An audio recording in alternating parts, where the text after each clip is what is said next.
आज हम class 5th का chapter ways of multiply and divide कि किस किस तरह से मल्टीप्लाई या डिवाइड कर सकते हैं डिफरेंट वेज से, उसका आगे करेंगे। पेज नंबर 173 पर जो है कारुण्या द लैंडलॉर्ड। अब लैंडलॉर्ड कौन होता है? जिसके पास बहुत सारा लैंड होता है, मतलब जगह होती है। सो उससे रिलेटेड कुछ क्वेश्चंस हैं। फर्स्ट ऑफ ऑल जो है उन्होंने बोला कि कारुण्या बोट 3 फील्ड्स। सो उसने जो है ये 3 फील्ड्स खरीदे हैं। यहाँ पर सबकी लेंथ एंड ब्रेथ आपको यहाँ पर दे दी है। इसकी लेंथ है 28, 27 metre, 36 metre, 12 metre, 27 and 19 metre. So ये 3 जो है उसके फील्ड हैं। अब आपको उसका एरिया फाइंड आउट करना है, जो कि हमने ऑलरेडी किया है। एरिया हम कैसे फाइंड आउट करते हैं? आपको लेंथ और जो उसकी ब्रेथ है उनकी जो है जस्ट मल्टीप्लाई करनी है।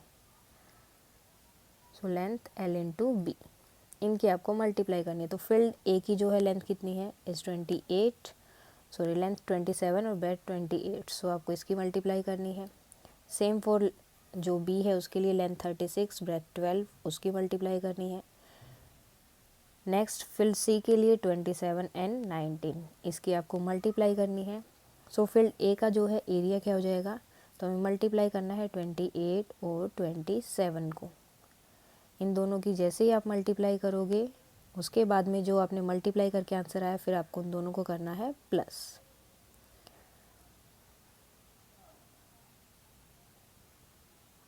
इट विल बी 56, सो यहाँ पर आएगा 6। सो आपका एरिया हो जाएगा 756 ए के लिए। नाउ नेक्स्ट जो है वो है 36 एंड 12, इसकी मल्टीप्लाई करनी है अभी। 0, 6 एंड 3, सो 2, 3 एंड 3, 4। सो 432 जो है थर्ड का आपका एरिया रहेगा, सॉरी बी का। एंड सी के लिए भी आपको सेम करना है। 27 एंड 19 की आपको इसमें मल्टीप्लाई करनी है और आपका आंसर आएगा 513 स्क्वायर मीटर। सो ये हो गया, आपने एरिया फाइंड आउट कर लिया इन दोनों का, फील्ड ए बी सी का। नाउ नेक्स्ट अब देखते हैं क्या है इसमें। He bought field A at the rate of 95। अब जो उसने ए था वो 95 रुपये पर स्क्वायर मीटर, यानी कि 1 स्क्वायर मीटर जो है उसका 95 का। तो इतने स्क्वायर मीटर फाइंड आउट करना तो हमें क्या करना पड़ेगा? मल्टीप्लाई। सो ए जो है उसने 95 पर स्क्वायर मीटर के लिए लिया। फील्ड बी पे जो है उसने 110 रुपीज़ खर्च किए और फील्ड सी पे जो है 120 रुपीज़ जो है उसने खर्च किए हैं पर स्क्वायर मीटर के लिए। सो आपको इसका अभी अलग अलग फाइंड आउट करना है कि हर मीटर पे उसने इतना खर्च किया तो टोटल उनका कितना हो जाएगा। सो फर्स्ट है टोटल स्क्वायर मीटर कितने हैं? 756 और पर मीटर स्क्वायर कितना है, यानी कि 1 मीटर के लिए उसने कितना दिया है? 95। सो इन दोनों की आप मल्टीप्लाई करोगे। मल्टीप्लाई करने के बाद जो भी दो आपके आंसर आएंगे उन्हें आपको करना है प्लस।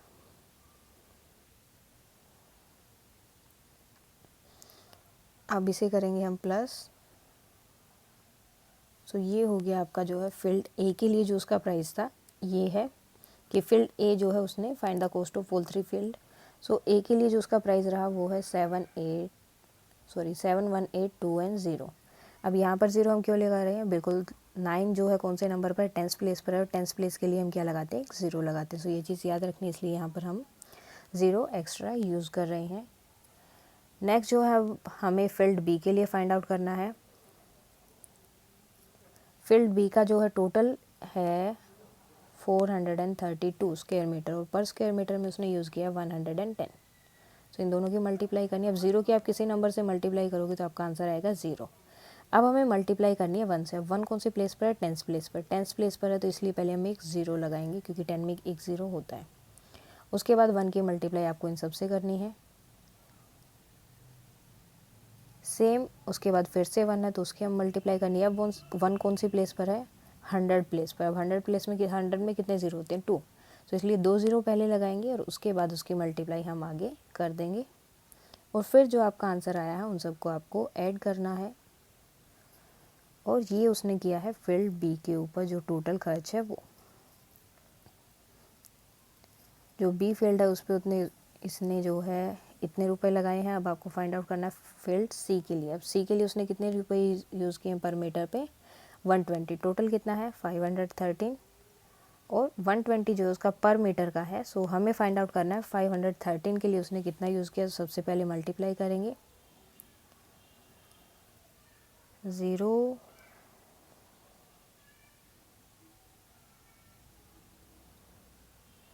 मल्टीप्लाई करने के बाद जो आपका आंसर आएगा आपको उन्हें फिर कर देना है प्लस, और ये हो गया आपका आंसर सी के लिए। सो फील्ड ए बी सी पर उसने इतना यूज़ किया। अब आप देख सकते हो कि टोटल जो उसका सबसे ज़्यादा खर्चा कौन से वाले पर रहा है। सो वो फील्ड सी है जो सबसे ज़्यादा है। आपको टोटल कॉस्ट फाइंड आउट करनी है, यानी कि दोनों को तीनों का इनका मिला के टोटल कॉस्ट क्या होगा। सो मीन्स आपको इन तीनों को प्लस कर देना है। सो तीनों को प्लस करने के बाद में आपका आंसर रहेगा 1,80,900।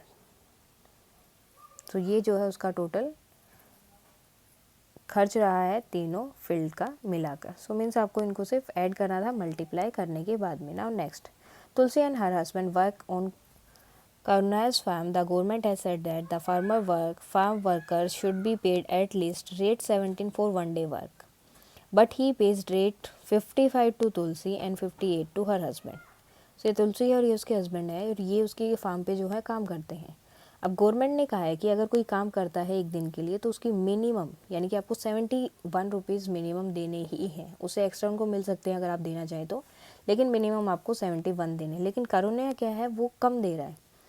जो तुलसी है उसको 55 रुपीज़ दे रहा है पर डे के लिए, और जो उसके हस्बैंड है उसको 58 रुपीज़ दे रहा है।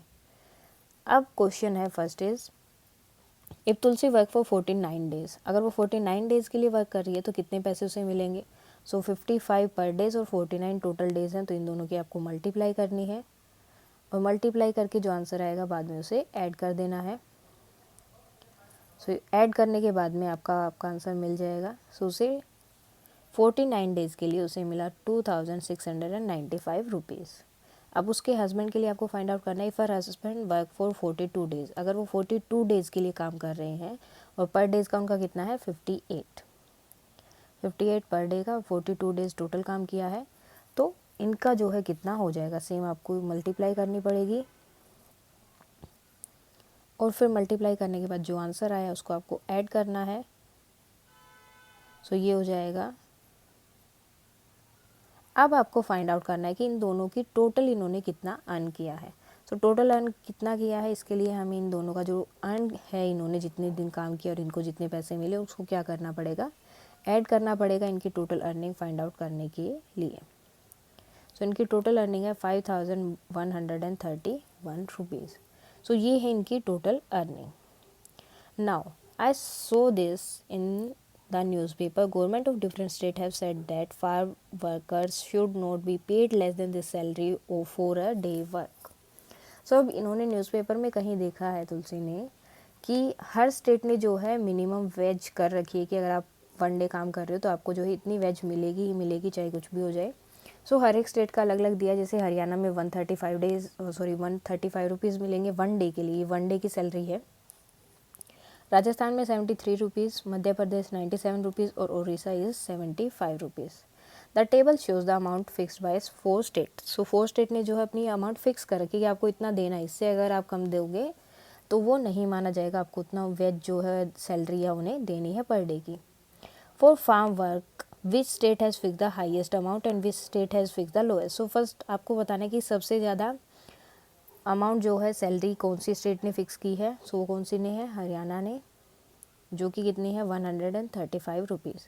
और सबसे कम किसने फिक्स की है, उड़ीसा ने, जो कि है 75 सॉरी इट्स राजस्थान। तो सबसे कम है राजस्थान का जो कि है 73 रुपीज़।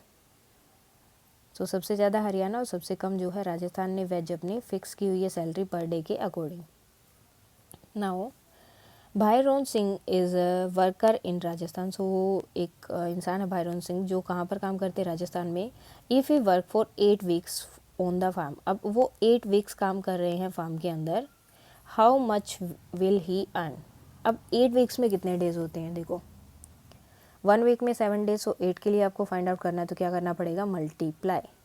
तो टोटल डेज हो गए 76। अब राजस्थान में मिनिमम वेज कितनी है 73, और आपको फाइंड आउट करना है 56 डेज़ के लिए, तो आपको क्या करना पड़ेगा, इसकी मल्टीप्लाई। और इनकी मल्टीप्लाई करने के बाद में जो आपका आंसर आएगा वो होगा उसका कि उसने कितने रुपए अर्न किए हैं वहाँ पर। जो मल्टीप्लाई किया उसके बाद में आपको इसे ऐड करना है। सो ये हो गया आपका इतना। सो इसकी जो भाईराम सिंह की जो टोटल अर्निंग रही 8 वीक्स के लिए वो थी 4088। Now Neelam is a worker in Haryana. अब नीलम है वो वर्कर है हरियाणा में। If she work for 2.5 months, okay 2.5 months के लिए वो काम कर रही है on the farm, how much will she earn. अब देखो हरियाणा की टोटल अर्निंग कितनी थी 135 for per day, okay 1 day के लिए उनकी इतनी अर्निंग है। अब 2.5 मंथ, अब 2 मंथ में कितने डेज हो जाएंगे, 1 मंथ में होते हैं 30 डेज, 2 मंथ में कितने हो जाएंगे, देन अगेन 30 एंड 2.5 यानी कि हाफ मंथ और अगर आप हाफ और ऐड करोगे, हाफ का मीन्स आपको 30 का हाफ करना पड़ेगा। सो उसमें कितने डेज हो जाएंगे 15। सो टोटल डेज हो गए 75। अब उसने कितने दिन काम किया है, ओनली 75 डेज। उसको पर डे इनकम मिली है 135। अब आपको इससे मल्टीप्लाई करनी है उसकी वेज फाइंड आउट करने के लिए, उसकी सैलरी फाइंड आउट करने के लिए कि उसने कितने रुपए जो है अर्न किए हैं। मल्टीप्लाई करने के बाद जो आपका आंसर आएगा आपको उसे ऐड कर देना है। सो वो हो गया 10,125। सो 10,125 जो है उसकी इनकम रही। Now next question is how much more will be a farm worker in Madhya Pradesh get then a worker in Orissa after working for 9 weeks. अब आपको बताना है मध्य प्रदेश और उड़ीसा के बीच में कंपैरिजन है यहाँ पर, तो उनका 9 वीक्स का आपको फाइंड आउट करना है। सबसे पहले तो हमें ये देखना है कि 9 वीक्स में कितने डेज होते हैं। अब 1 वीक में कितने डेज हैं 7, तो 9 में कितने हो जाएंगे 9 मल्टीप्लाई 7, 63 डेज। अब आपको देखना है मध्य प्रदेश में 1 डे की सैलरी कितनी है और उड़ीसा में कितनी है। मध्य प्रदेश में है 97 और उड़ीसा में 75, 97 और 75। अब आपको क्या करना है 9 वीक का फाइंड आउट करना है। सो 9 वीक के लिए हमें क्या करना पड़ेगा, इनकी मल्टीप्लाई करनी पड़ेगी किससे 63 से, बिकॉज कितने दिन काम किया 63 डेज। सो इनकी आप मल्टीप्लाई करोगे यहाँ पर 225। अब मल्टीप्लाई करने के बाद इनको आपको करना है ऐड।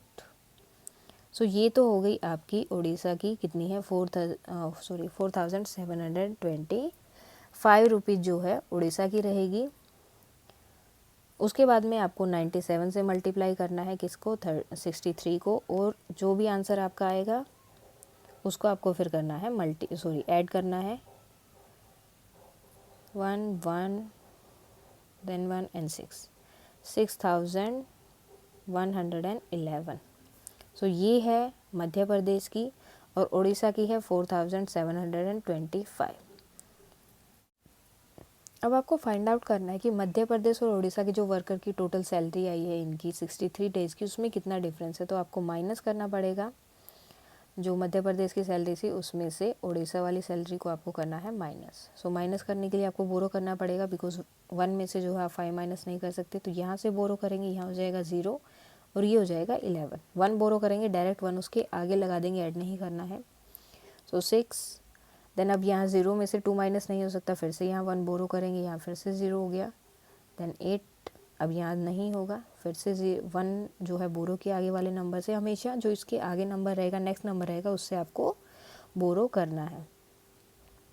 सो टोटल जो है कितना एक्स्ट्रा कमाएंगे वो 1,386 रुपीज़ जो है मध्य प्रदेश का जो वर्कर होगा फार्म वर्कर उसको एक्स्ट्रा मिलेंगे उड़ीसा के वर्कर से आफ्टर वर्किंग फॉर 9 वीक्स काम करने के बाद में। Okay, now Satish story. Satish is a 13-year-old boy. His father has taken a loan for farming. So bank से कई बार लोन वगैरह मिलते। लोन का मीन्स हो गया कि आपने किसी से रुपए लिए हैं, बोरो किए हैं और आप कुछ टाइम बाद उन्हें जो है वापस कर दोगे। सो इसी तरह से बैंक से भी लोन लेते हैं। तो सतीश के फादर ने लोन लिया बैंक से, बट द क्रॉप्स फेल्ड। लेकिन जो क्रॉप फसल उगाने के लिए उन्होंने लिया था लोन वो ही काम नहीं आई, मतलब वो जो है अच्छे से नहीं होगी, अच्छी नहीं हुई। So now Satish mother has to pay rate 5,000 every month for the loan. सब सतीश की माँ को हर मंथ जो है 5,000 पे करना पड़ता है लोन को पूरा कंप्लीट करने के लिए। Satish started working. अब सतीश ने भी काम करना शुरू कर दिया। He looked after 17 goats of the village. तो वो क्या करता है, 17 गोट्स देखता है, विलेज के मतलब गांव में जो लोग हैं उनका काम करता है, 17 जो गोट्स हैं वहाँ पर उनकी देखभाल करता है। ही अर्न ₹1 एवरी डे फॉर 1 गोट, और एक गोट के लिए उसे कितने रुपए मिलते हैं, 1। सो 17 गोट के लिए कितने रुपीज़ मिलेंगे, 17। Now how much will he earn in 1 मंथ। सो एक मंथ में वो कितने फाइंड आउट करेगा। देखो अब 1 डे के उसके कितने हो गए टोटल, 17, बिकॉज हर एक गोट के वो 1 रुपीज़ ले रहा है, वो टोटल 17 गोट है, तो 1 डे में वो 17 गोट्स देख रहा है, तो इसलिए उसको 17 रुपीज़ मिले। अब आपको फाइंड आउट करना है 1 मंथ। सो 1 मंथ अगर फाइंड आउट करना है तो मल्टीप्लाई करनी पड़ेगी आपकी 30 से 17 की, बिकॉज 1 डे में उसे 17 रुपीज़ मिल रहे हैं, तो 30 डेज में कितने मिलेंगे, तो आपको उसकी मल्टीप्लाई करनी है, और मल्टीप्लाई करने के बाद जो आंसर आएगा आपको उसे ऐड कर देना है। तो उसे मिलते हैं 510 रुपीज़, ठीक है। एक मंथ में उसे मिल रहे हैं ओनली 510 रुपीज़। उन्हें पे कितना करना है per month, 5000 rupees. Does he earn enough to help pay the loan every month. So क्या उसे एक्स्ट्रा मतलब सही से पैसे मिल रहे हैं ताकि वो एवरी मंथ पे कर पाए। सो ये आप भी देख सकते हो, बिकॉज ओनली 500 रुपीज़ मिल रहे हैं, उन्हें पे करना है हर मंथ 5000, सो वो इनफ नहीं है। अब आपको बताना है कि 1 ईयर में वो कितने अर्न करेगा। अब यहाँ पर देखो 2 वेज हैं। फर्स्ट है कि 510 रुपीज़ वो अर्न कर रहा है पर मंथ, और एक ईयर में कितने मंथ्स होते हैं, 12। सो या तो आप इसकी 12 से मल्टीप्लाई कर सकते हो। सो 12 से मल्टीप्लाई करके जो भी आंसर आएगा आपको उसे ऐड कर देना है, 6120। ओके। दूसरा वे क्या हो सकता है, 1 डे का उसका कितना था, 17 रुपीज़, और 1 ईयर में कितने डेज होते हैं, 365। या फिर आप इसकी मल्टीप्लाई कर सकते हो, दोनों सेम है, बिकॉज यहाँ पर हमने 1 मंथ का निकाल लिया और टोटल मंथ है 12, तो 12 से मल्टीप्लाई कर दिया। और यहाँ पर हमने 1 डे का निकाला था, और 1 डे से जो है जितनी अमाउंट थी वो टोटल डेज, 1 ईयर में कितने डेज होते हैं, 365, उससे मल्टीप्लाई कर दिया। सो आप किसी भी वे में कर सकते हो, आपके दोनों आंसर जो है इसमें ठीक रहेंगे। नाउ नेक्स्ट, सो 1 ईयर का उसका रहा 6120 rupees. So next is Kamla Bai story. To help farmer the state government gave cow. ठीक है, अब फार्मर्स की हेल्प करने के लिए स्टेट गवर्नमेंट ने जो है उन्हें काउ देना शुरू किया, गाय दी। Kamla Bai Gude also got a cow. So इसे भी जो है एक काउ मिली। The cost of the cow was 17,500। So इसकी कोस्ट कितनी है, 17,500। She had to pay rate 5,500, और उसे कितने देने हैं, 5,500, और बाकी का जो है वो कौन देगी, गवर्नमेंट देगी।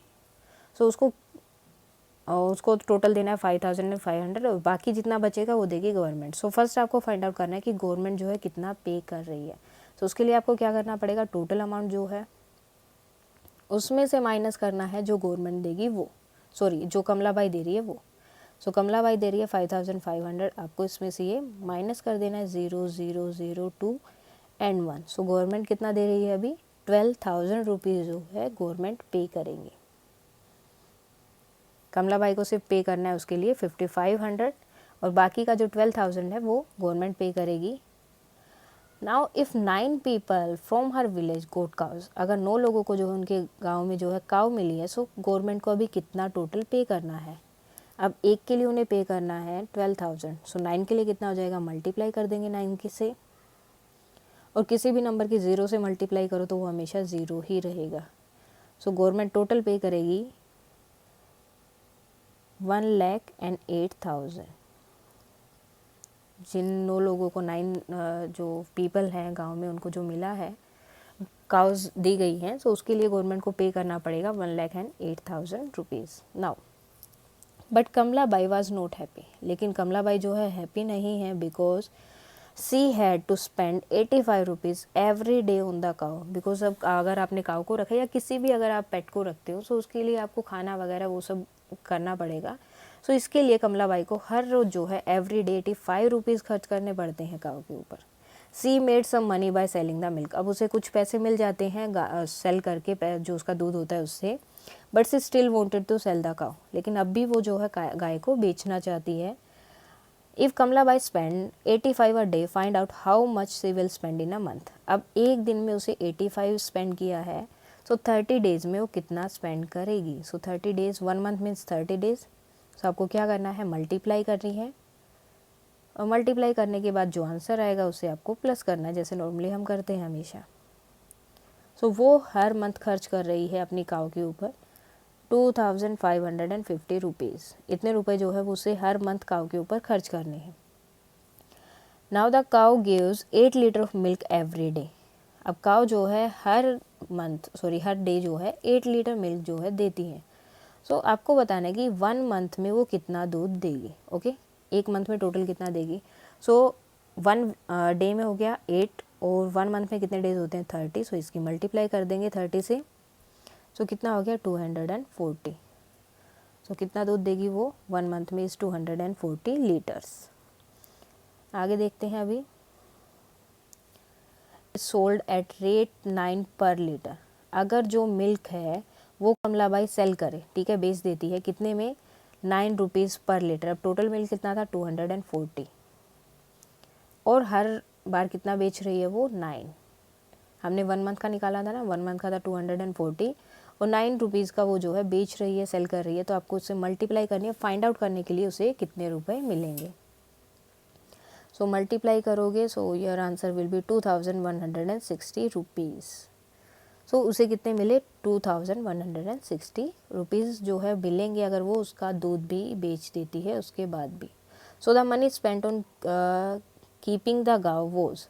अब जो गाँव के ऊपर वो मनी स्पेंड कर रही थी वो कितनी थी, जो उसने मनी स्पेंड की थी 85 रुपीज़ पर डे के अकॉर्डिंग, मंथली वो था इतना। अब उसने मनी अर्न कितनी की, मतलब कितने रुपए कमाए उसने उसका दूध सेल करके, 2160 रुपीज़। अब उससे खर्च करना पड़ रहा है इतना, और उसने बचाया इतना, अर्न किया, या ये आप बोल सकते हो। विच इज़ मोर, अब कौन सा वाला मोर है, जो उसने स्पेंड किया। Money spend on the cow और the money earn from it, how much, अब कितना एक्स्ट्रा है। तो आपको क्या करना है, माइनस करना है 2550 में से 2160 रुपीज़ को जो है आपको माइनस करना है। सो माइनस करने के बाद में 093, सो हो गया 390 रुपीज़। अब 390 रुपीज़ भी जो हैं उसके एक्स्ट्रा हैं, जो उसे अपनी तरफ से पे करने पड़ रहे हैं, जो उसे कहीं से नहीं मिल रहे, बिकॉज उसे जो मिल्क था वो भी उसने सेल कर लिया है। तो लेकिन गाय के ऊपर जो उसका खर्चा ज़्यादा हो रहा है, अभी भी उसे 390 रुपीज़ पर मंथ जो है एक्स्ट्रा पे करना पड़ रहा है, इसीलिए she wanted to sell the cow. Now some questions are there for practice. First is Sukhi work on a farm. He paid rate 90 for 1 day. If he work 42 days, how much he will earn? अब पर day के उसका कितना है 98, और काम कितने दिन करेगा 52 डेज। सो मीन्स हमें क्या करना है, जस्ट मल्टीप्लाई करना है इससे, जो नॉर्मली हम करते हैं, और मल्टीप्लाई करने के बाद में जो हमारा आंसर आएगा उसे हम कर देंगे plus. So it will be, so उसे कितने रुपए मिलेंगे 52 डेज़ के लिए, he will earn 5096 rupees. Next question है, Hariya took a loan to build his house. He has to pay 2750 every month for 2 years. How much will he pay back in 2 years? So every month उसे कितना पे करना है 2750 rupees. सो आपको बताना है 2 year में वो कितना जो है पे करेगा। अब आपको देखना है, मंथ की बात हो रही है, डे की बात नहीं हो रही है। सो 1 ईयर में कितने मंथ होते हैं 12, 2 ईयर्स में कितने हो जाएंगे 24, और 1 मंथ में इतना पे कर रहा है। सो 24 मंथ्स में कितना पे करेगा, मीन्स आपको इसको मल्टीप्लाई करनी है 24 से। मेन चीज़ क्वेश्चंस में क्या रहती है, आपको चेक करना है कि वो जो है बात किसकी कर रहे हैं, डेज़ की या मंथ्स की। सो जिसके बारे में वो बात कर रहे हैं, या डेज़ के बारे में या मंथ के बारे में, आपको बस उतने वो काउंट करने हैं और उनकी मल्टीप्लाई करनी है। फॉर एग्जांपल जैसे यहाँ पर वो मंथ्स की बात करें तो हमने मंथ्स काउंट किए कितने होते हैं, और जस्ट मल्टीप्लाई कर दिया उस नंबर को मंथ से, जितने मंथ्स थे टोटल उससे। अगर 1 ईयर होता तो 12 मंथ्स होते तो हम 12 से मल्टीप्लाई करते। यहाँ पर 2 ईयर्स था तो 2 ईयर्स में 24 मंथ्स हो गए। सो 24 से उसकी मल्टीप्लाई कर दी। Now next, Ratiram is a milk seller in the city. He sells 13 liter of milk every day as rate 23 per liter. अब एवरी डे की बात हो रही है। How much does he earn, अब 13 लीटर टोटल है और रुपए कितने लेता है वो 23। सो मल्टीप्लाई आपको सिर्फ पर डे का एक ही दिन का फाइंड आउट करना है कि 23 लीटर वो कितने रुपए में सेल करेगा।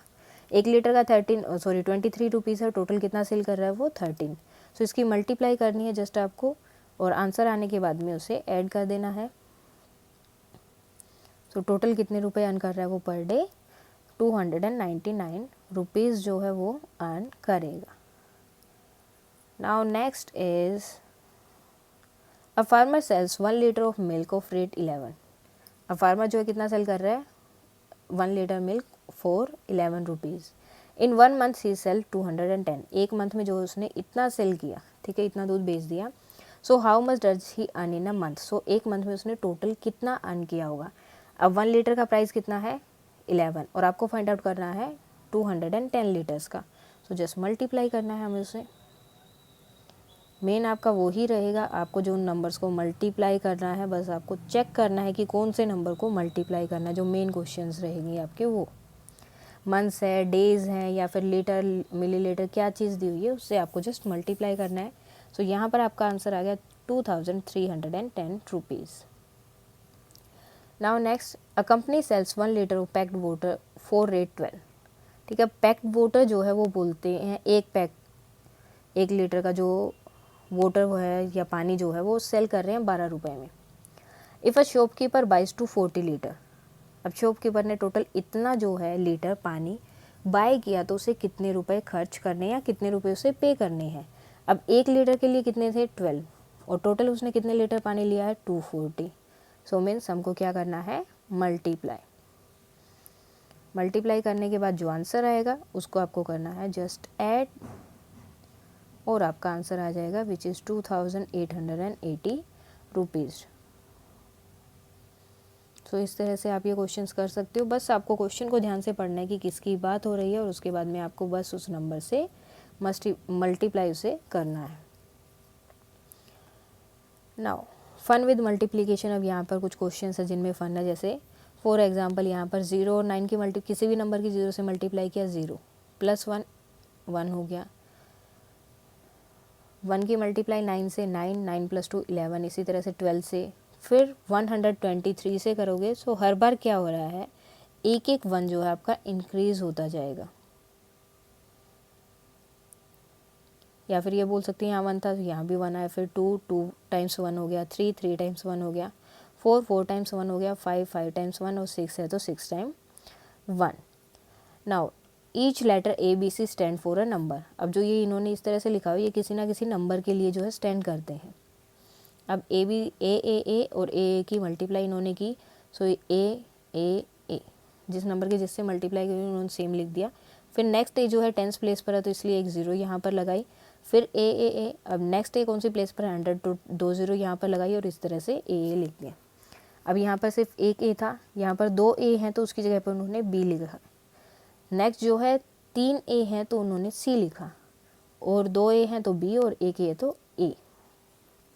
अब यहाँ पर इन्होंने क्या बोला है कि ए जो है 1 के इक्वल है, तो बी एंड सी किसके होंगे। जब भी 2 बार ए आ रहे हैं तो वो बी के इक्वल हो रहा है, so B will be equal to 2। और जब 3 बार ए कंटिन्यू आ रहे हैं, जैसे 1 2 एंड 3, सो वो उन्होंने बोल दिया सी, सो सी किसके इक्वल हो गया 3 के इक्वल। अब नेक्स्ट यहाँ पर इन्होंने एक ट्रिक दी है, इसे ट्राई कर लेते हैं। First of all you have to write your age, जो कि मैंने लिख दी, वो कितनी भी हो जाए, जितनी भी आपकी एज है वो लिखना है। Then you have to multiply it by 7 से मल्टीप्लाई करना है। फिर जो आपका आंसर आया उसको आपको फिर से मल्टीप्लाई करना है, किससे 13 से, और किसको मल्टीप्लाई करना है जो आपका आंसर आया है मल्टीप्लाई करने के बाद। अब आ गया 910। अब आपको क्या करना है, फिर से मल्टीप्लाई करना है इस आंसर को। अब किससे मल्टीप्लाई करना है 11 से, मतलब हर बार जो आपका आंसर आ रहा है आपको उसको मल्टीप्लाई करना है हर बार। सो ये हो जाएगा आपका। अब ये क्या बोल रहे हैं, now look at your answer, last answer, जो हमारा लास्ट आंसर है ये, can you find your age in that number. कि आपको यहाँ पर अपनी एज दिख रही है, येस, क्योंकि मैंने यहाँ पर 10 लिया था तो 10 यहाँ पर भी है। और आपको अपनी एज कितने टाइम्स यहाँ दिखाई दे रही है 2 टाइम्स, एक बार यहाँ पर एक बार यहाँ पर, 2 बार जो है 10, जैसे इस तरह से। सो 2 बार 10 और 10 है, सो 2 टाइम्स जो है हमें दिखाई दे रही है। सो ये एक ट्रिक है, अगर आप यूज़ करना चाहो कर सकते हो। जो भी एज आप लिखोगे हर बार आपको वो एज का आंसर ही इस तरह से आपको मिलेगा। Now going round and round, so यहाँ पर कुछ क्वेश्चंस हैं, आपको मल्टीप्लाई करना है, उसके बाद में कोई ट्रिक है उसमें जो आपको देखने को मिलेगी। सो फर्स्ट ऑफ ऑल आपको मल्टीप्लाई करना है। सो 1 से मल्टीप्लाई करोगे तो वो नंबर एज इट इज़ आएगा, फिर 2 से मल्टीप्लाई करना है, then 3 and next is 4 and then 5। So हर बार जो है मल्टीप्लाई करके अपना आंसर लिखना है। Do you find a pattern in all these answer, discuss with your friend. So आपको जो है इनमें क्या कोई पैटर्न मिला है, अगर मिला है तो कौन सा है। अब देखो यहाँ पर पैटर्न चेक कर लेते हैं हम। 14, 28, 57, अब क्या हो गया 28, 57, 14, ओके। उसके बाद में 28, 57 और 4 जो है आगे चला गया, 1 जो है पीछे आ गया। Next 57, 14, 28, then 71, 42, 85। सो इस तरह से ये बार बार खुद ही को रिपीट कर रहा है, सेम नंबर है, वही 1 2 4 2 8 5 7 है, यही नंबर आ रहा है बार बार मल्टीप्लिकेशन में, लेकिन आगे पीछे कभी 28 आ गया, कभी 57 आ गया, कभी 71 आगे है। इस तरह से ये बार बार रिपीट हो रहा है। सो ये था जो है आपके मल्टीप्लिकेशन वाला। डिवीज़न वाला हम करेंगे बाद में। सो ये थे वेज ऑफ मल्टीप्लाई, अब डिवीज़न वाले होंगे।